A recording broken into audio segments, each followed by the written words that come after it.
We've done that enough. That joke's dead. It kind of has. We need a new joke. We do.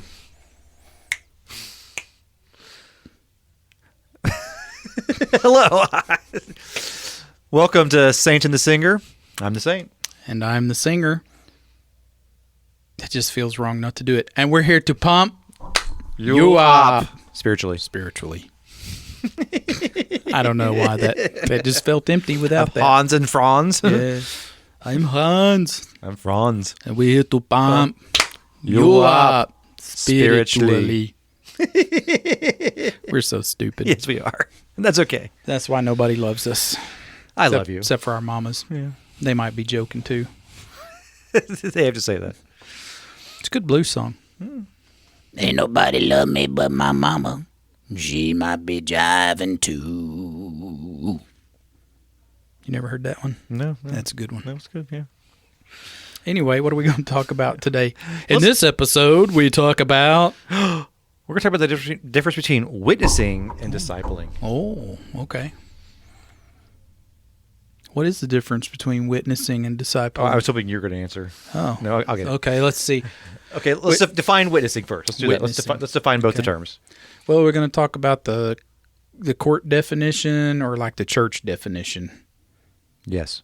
Yes. Because actually, I think that the court definition can apply to a spiritual definition. The church I wasn't really definition. thinking about this because I think we talked about this one day at church maybe or We something did, yeah, a where few we weeks talked ago. about the meaning of witness, but it was related to proclaiming the good news, which is one thing. So a witness sees something and then testifies in a court of law that this is what I saw. Yes. Right?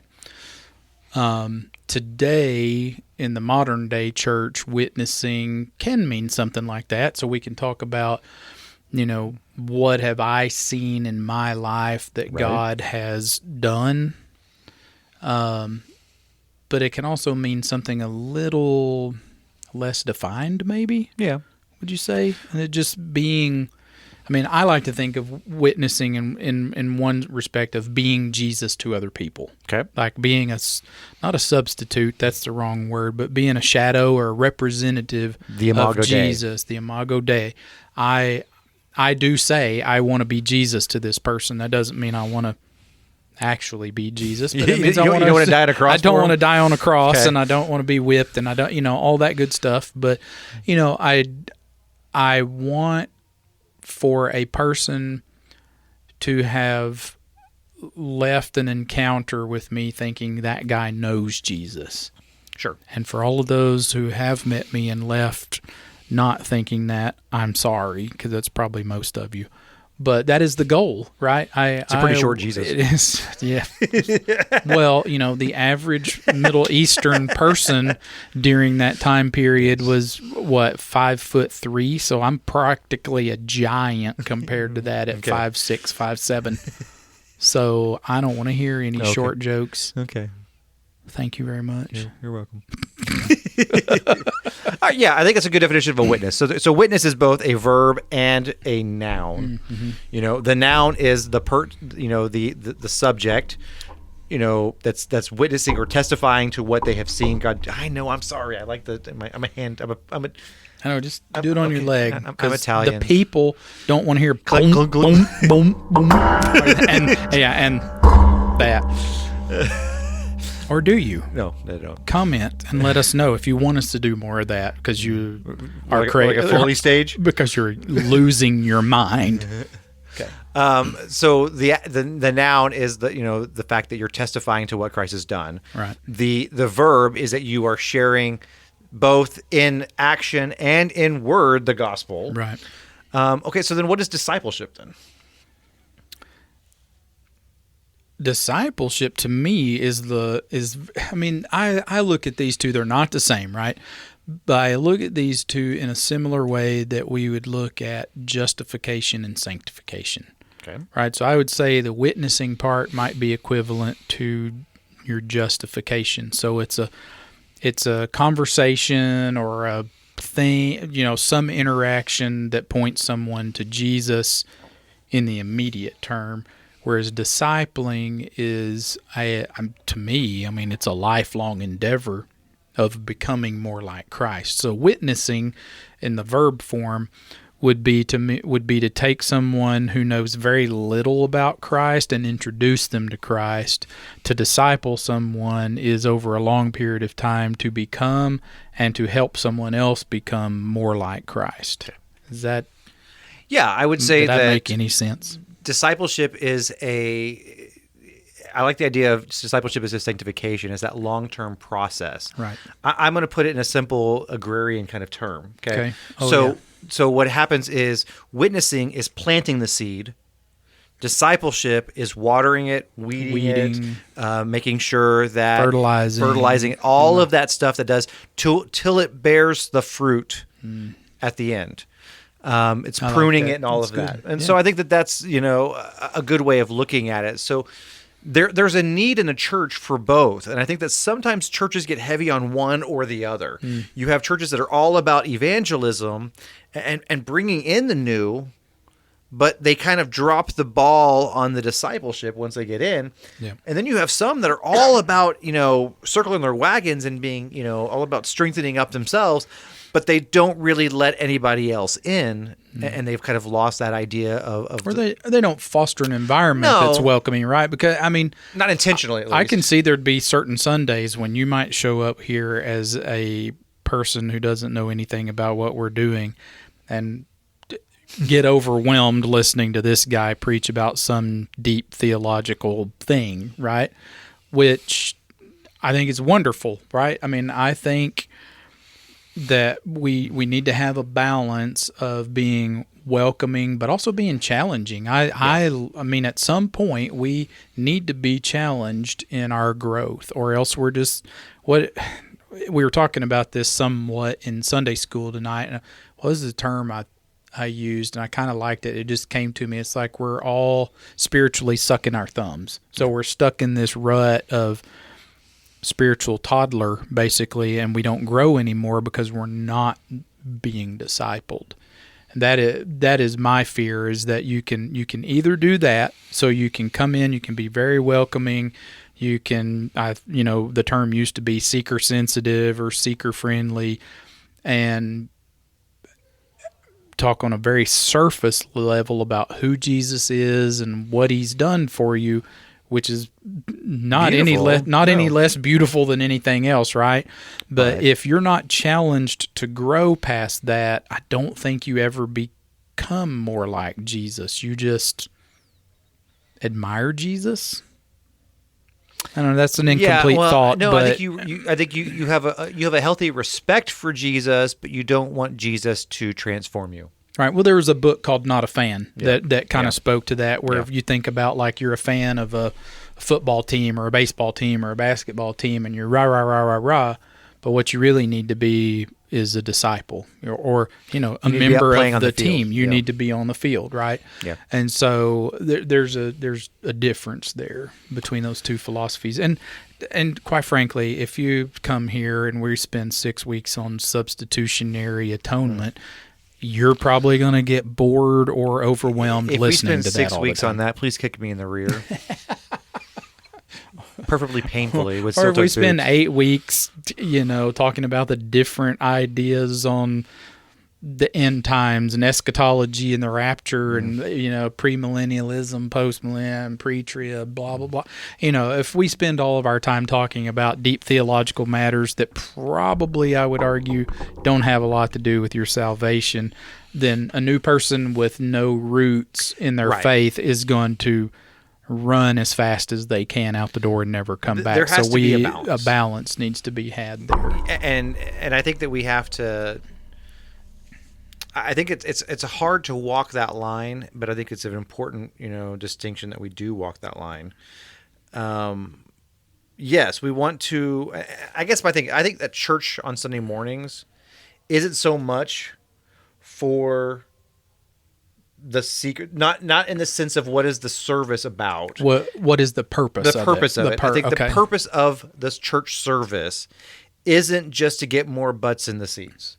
the purpose of the service is to worship God and to be a safe space for believers to have their batteries recharged for the drain that is being in the world for 6 days. Encouragement, prayer. It's the encouragement, it's the prayer, it's the communion, it's the song. All of that is to kind of bring us back into a Sabbath. Yeah. Now, that's not always going to be a comfortable situation for someone that's just walking up the street, and I'm not going to try to use really big theological words. I did use the word repentance, and we talked about what that was. And my daughter made the point that sometimes we need to hear some of these words and we need them defined from the pulpit. Absolutely. And I don't disagree with her at all on that. And I said absolutely. But I also think that sometimes those concepts that we use, the word like saved, are you saved? Those aren't always the best words. Sanctification. We use that word all the time. I don't know. Justified? I don't know a better term to use than sanctification, or I would use it. It's, your lifelong journey towards being more Christ-like. It's harder to say than sanctification. Right. But I get it. For just a random person that's not been in church since they were 4 years old with their grandma or great grandma, they're not going to understand that. Now, what the value of the Sunday morning service is that there's a time to make relationships. Yeah. And ideally, those individuals that are sitting in the seats that have been discipled will see somebody walk in and says, hey, you know what? Come sit with me on this pew. You don't need to sit by yourself. My name's Sean, and I'd like to, hey, let's go out to lunch afterwards, and start to build those relationships that deepen that person's faith, their connection.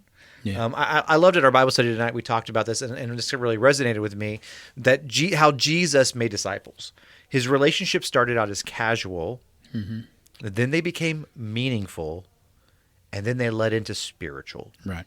And that's a really beautiful progression of discipleship versus witnessing. Witnessing can be some of the casual, but it's more intentional of, I want you to hear the gospel for the first time or the second time or whatever, whereas discipleship, you might be with a person that has a rudimentary understanding of faith or even a deeper faith. But if you are at a level above them spiritually, and I know that we don't like that idea, but there's a truth there. Paul talks about that some are drinking milk and some are eating meat. Yeah. That idea of a toddler, sucking on their thumb versus one that is changing their diapers. That is a way that we can build that relationship. We strengthen that. And then when they come back to the service the next week, now they've had some connections that are more meaningful. Yeah. Well, and then we continue concept that. we talked about was, in addition to that, or as a side effect of that, you're building trust. Yes. So, we talk in the banking world a lot, well, not a lot these days, but one of the things you do talk about in the banking world is establishing yourself as an expert. And this is barely relatable, but it does, you have to build relationships with your borrowers, with your customers, because we're trusted with some very sensitive information and knowledge, right? I just can't come here on Wednesday night and tell you all the cool stuff that I've talked to customers about today, give you their names, their account numbers, how much money they got in the bank, right? There's a certain their level. Social Security number, their right, first child. There's a certain level of trust that goes along with what I do for a living. And the stakes for your soul are even higher than the stakes for your financial well-being, right? Right. So your financial well-being is going to disintegrate at some point in your life, whether you got 12 cents in your pocket or $12 billion. At some point in your life, that's going poof, right? But your soul, your spirit lives on forever, so those stakes are even higher.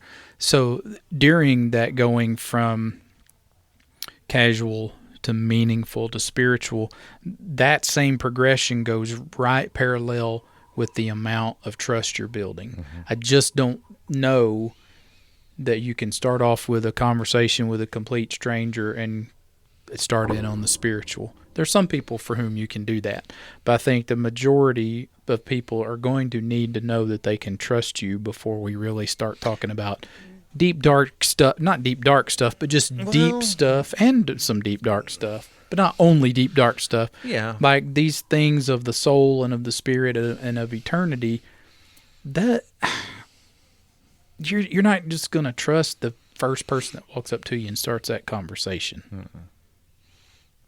No, especially these days. And there is a time for, like you said, for people to be on the street or whatever. Like, you know, like I said, I have a friend of mine. I've talked about this before.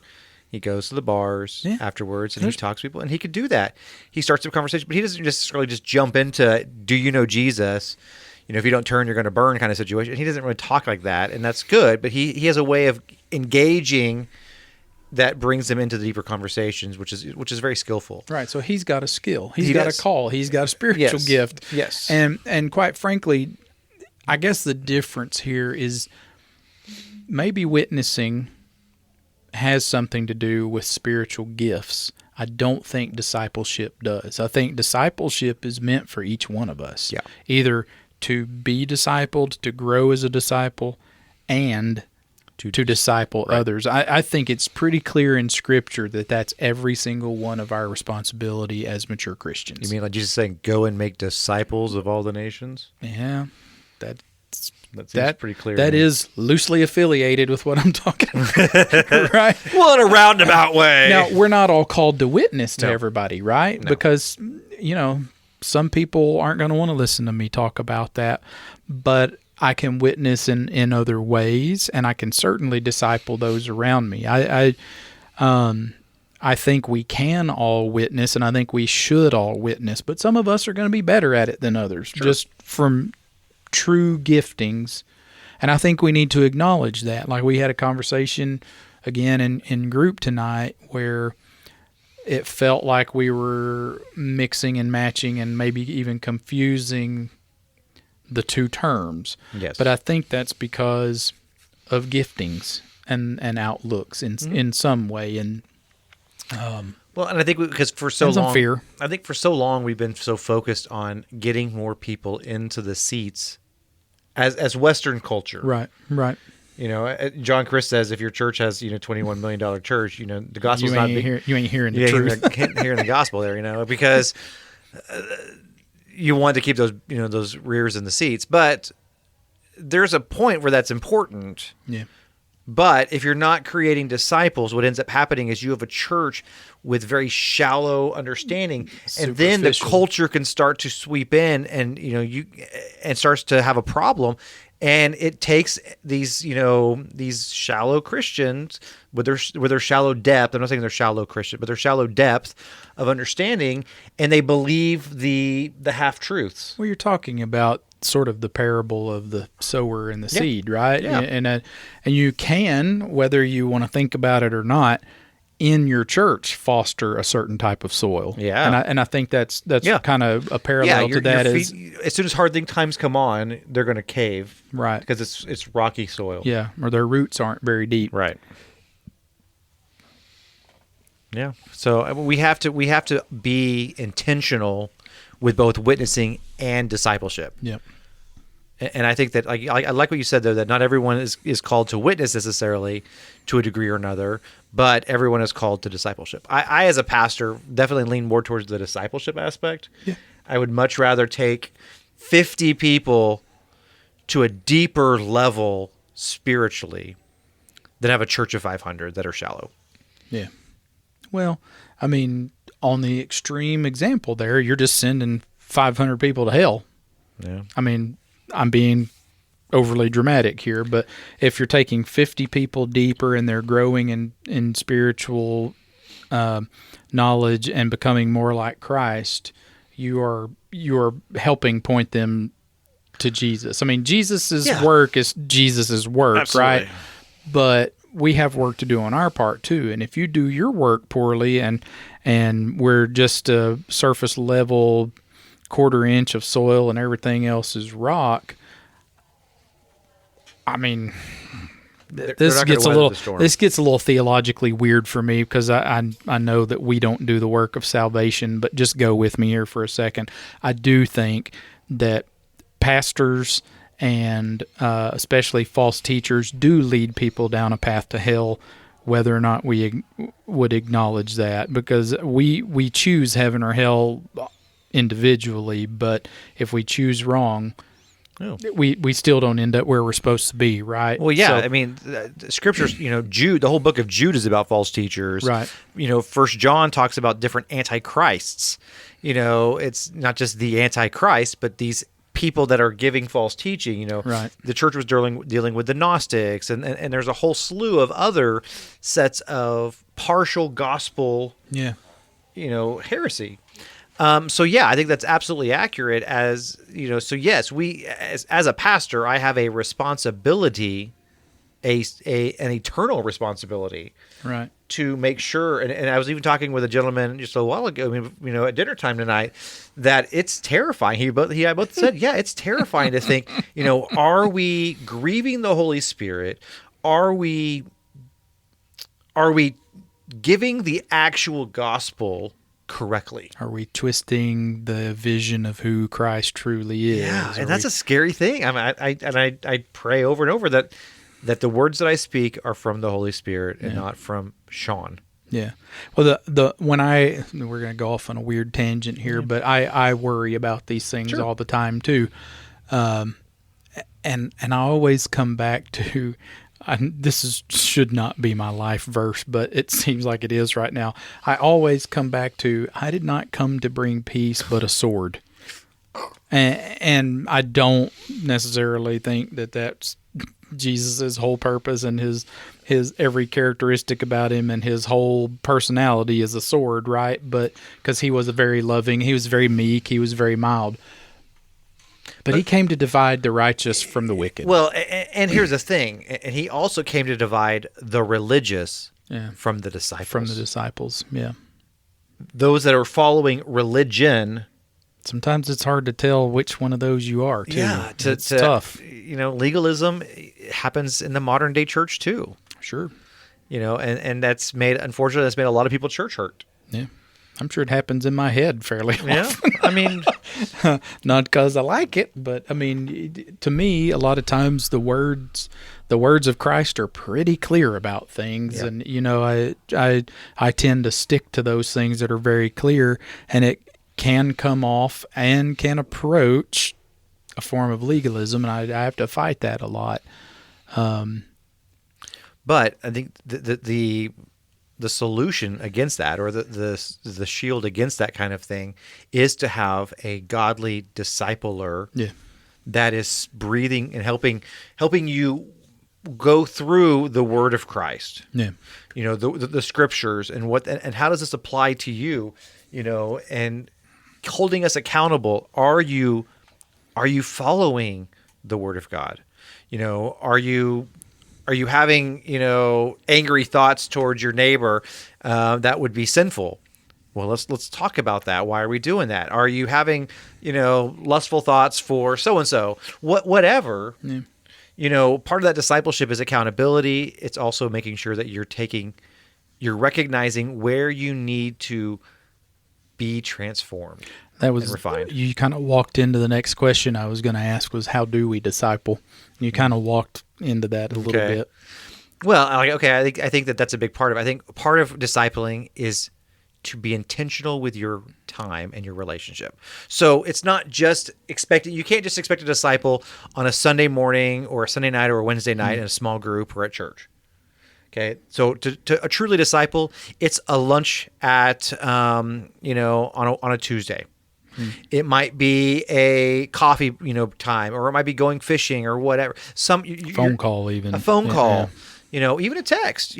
Checking up on a person and asking, so how's your walk this week been?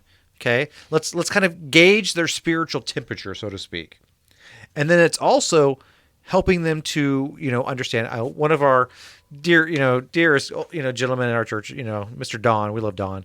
He spent every Saturday several years ago for, I think it was like 14 months, taking two gentlemen through the Word, starting in Genesis 1.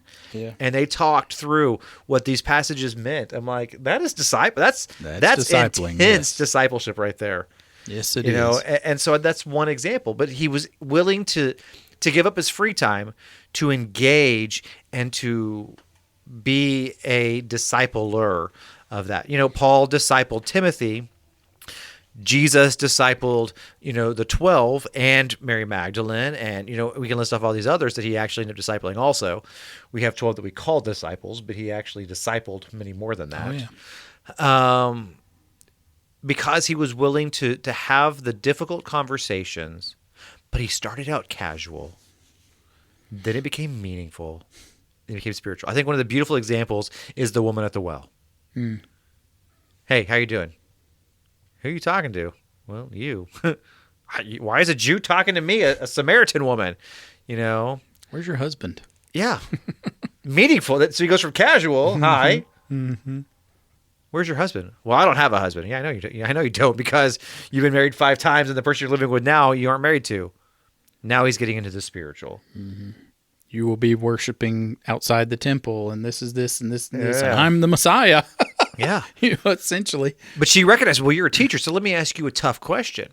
So she was already in the process, like, okay, I want to understand this. You say we have to worship in, the temple, but what about where, Jacob worshiped? Why can't we go worship on the mountain? And so Jesus then began to explain those difficult concepts, and eventually revealed himself as the Messiah. Yeah. And then he said, okay, now go back and tell everybody. So she's like, I got to go back and tell everybody. And so then she brought them all in, and she became the first evangelist. Yeah. That's a beautiful story there that goes from casual to meaningful to spiritual. Now, that conversation did that in, about a 2-hour conversation. Yeah. For us, it's going to be a much longer process because we're not the Messiah. Spoiler alert. But that's okay.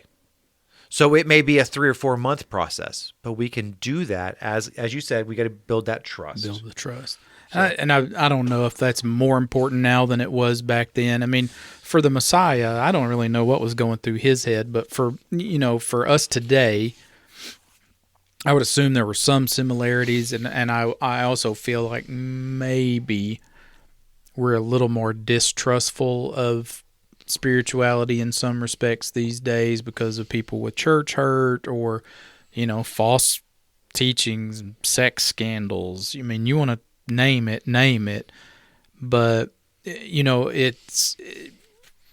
I feel like people really want to know, is this guy for real, or is he just blowing smoke, jerking me around?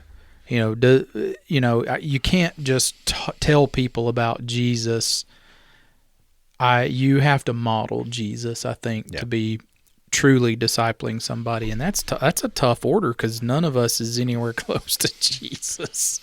So we're going to fail at that at times, right? We're going to have our successes, absolutely, but we're going to fail at it too. I'm going to tell somebody the wrong thing to do or say to somebody, or I'm going to. Well, Paul kicked John Mark out, and then he later on he realized that he needed him. Screwed something up there and got him back. So, that's one of the things we talked about. Does anybody feel do you feel fear doing that? And it's like these days I don't so much. Like I feel like maybe when I'm talking with some, like witnessing, we'll go back to witnessing versus discipling here. If I'm witnessing with somebody, I feel like I wouldn't say it's fear. There's some hesitation there because I'm afraid to move too fast. I feel like you really do need to build a relationship. And so I sometimes probably skew a little too far to waiting till it's too late. Maybe not too late, but waiting longer than I should, than I needed to, right? Whereas some other people can just jump right in and get the work done. I always feel like I have to be more careful because I don't want to say the wrong thing to turn somebody off and then shut that conversation down. Like, I'm not afraid to talk to people about Jesus. I got plenty of things to say about Jesus and what he's done and how important he is. But you have to take that relationship into account before you start so much. I feel like, I don't know. No, I think that, okay, so I want to make a clarification here, and I think this is important. We think we have to do this in our own strength sometimes. Yeah. And the truth is that, if we are praying up, before we have these conversations, both whether it's witnessing or as a discipler, yep, then God's going to give you and God's going to give them the opportunities and the situations where it's just going to naturally be like, okay, now is the time to do it. It's obvious.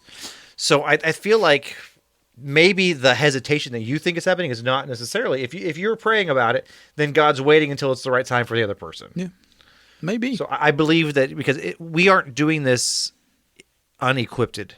Right. Well, I mean, I was just, telling you, I think there's a total of 5 or 6 people that I am in some varied stages of witnessing / discipling, and some of them I've known for more than a decade. Some of them I've known for less than a month.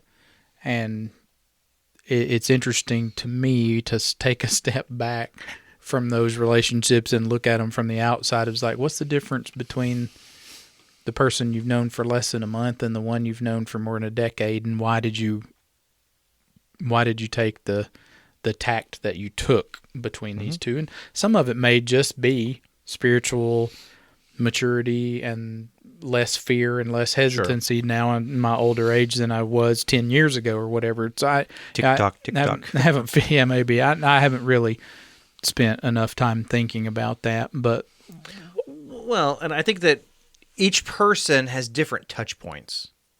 Yeah.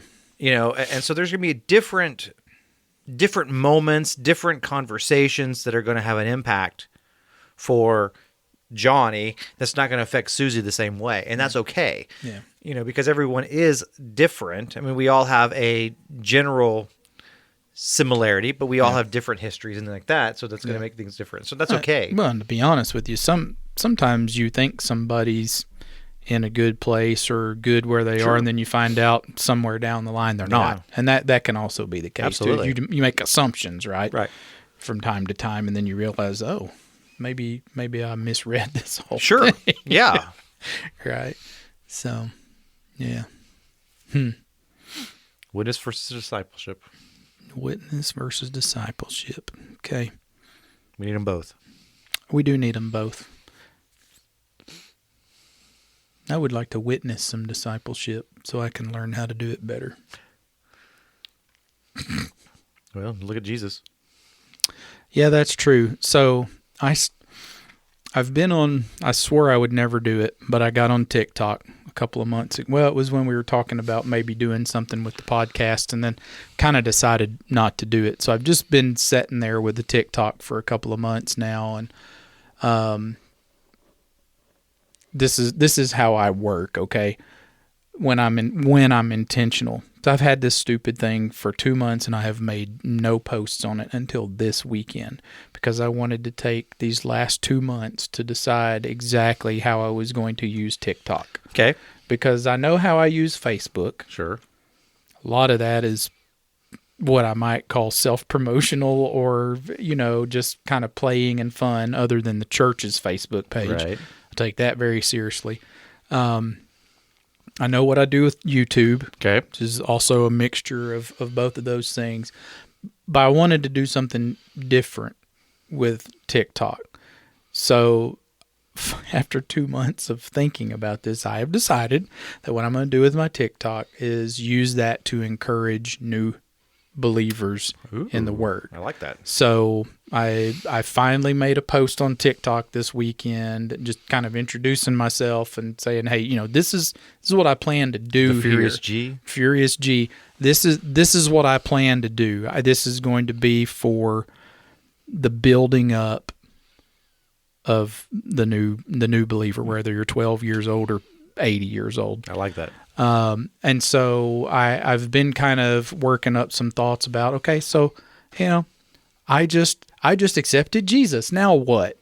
So, the next post is probably, read the Gospels. If you're going to follow Jesus, you might want to know who he is, what he says, and what he's about, right? And then you can then the next part's going to be, find good Christian friends, find a good Bible-believing church. But unless you understand at least the basics of what Jesus is about, how do you know good Christian friends and a good Bible-believing church? So there's a progression there that, as I see it, needs to be laid out. So I think that's kind of what I'm going to do with that, and I'm looking at that as probably more of a witness than a discipleship, right? But it is the start of a digital discipleship that probably won't be lifelong between me and a person, but it maybe leads to, so it's a baby step for them to lead them to someone else who will disciple them instead of trying to figure it out on their own. It's a half-step discipleship. Yeah.